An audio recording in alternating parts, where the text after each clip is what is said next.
الصلاة والسلام فرمایي تنكح المرأة لأربعين. اکثره تور چې کله سړی نکاح کوي له څلورو وجې کوي، له څلورو وجې دې نکاح کوي. ولې حسنها د حسن له وجې کوي چې یار نجلۍ ښایسته ده، د دا زوی لپاره غواړم چې نکاح کوي حسن ته ګوري. او دویم چې کوي هغه د مال او د دولت له وجې کوي. ولې مالها د مال او د دولت له وجې کوي، داخل مالدار دي نو له هغو سره نکاح کول غواړم که چېرې زما الله پاک مالي حالت ور برابري.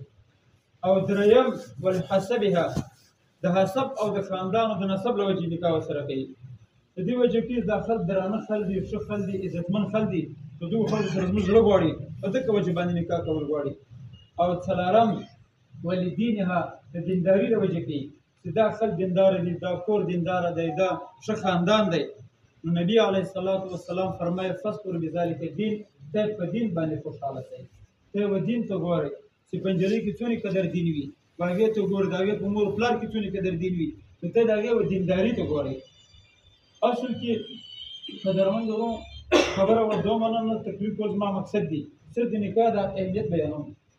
دغه د نکاح په وجه باندې یو غټه تبدیلي اسلام چې کومه راوستل کې د خلکو له ورښول کې د هغه دا ده، تر پارونده پورې د عصمت الله چې دا هلک و، کله هغه د یو داسې کار سوی وي چې له هغې څوک ناراضه شوی د هلک ته راګیله به ځي کېدای شي چې نن دا کومه کپړې ور په غاړه کېږي، دا کومه نکاح بندي د هغې کېږي، نن بعد دا سړی شو.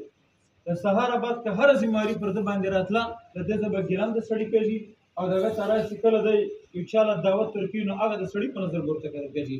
نو دا کپړه جامې چې دا کومه کپړه دا د سړیتوب هغه کپړې دي، دا نورو په غاړه کېږي. دویمه فایده دا ده د نجلۍ که تر پارونده پورې دوه وروڼه له ننه بعد د عصمت وروڼه د هغې وروڼه شو، څلور وروڼه شو. که د نجلۍ څلور وروڼو له ننه بعد د دې نجلۍ بیا اته وروڼه شو. که مخکې د نجلۍ له دوه ماماګانو له ننه بعد د نجلۍ پنځه ماماګان شو. دا څه شو؟ دا هغه اسلام هغه قدر دې ښځې له ورکړي. دا څه شو؟ دا دوه خاندانه سره یو ځای کېږي، دا هغه د خلکو محبت سره یو ځای کېږي.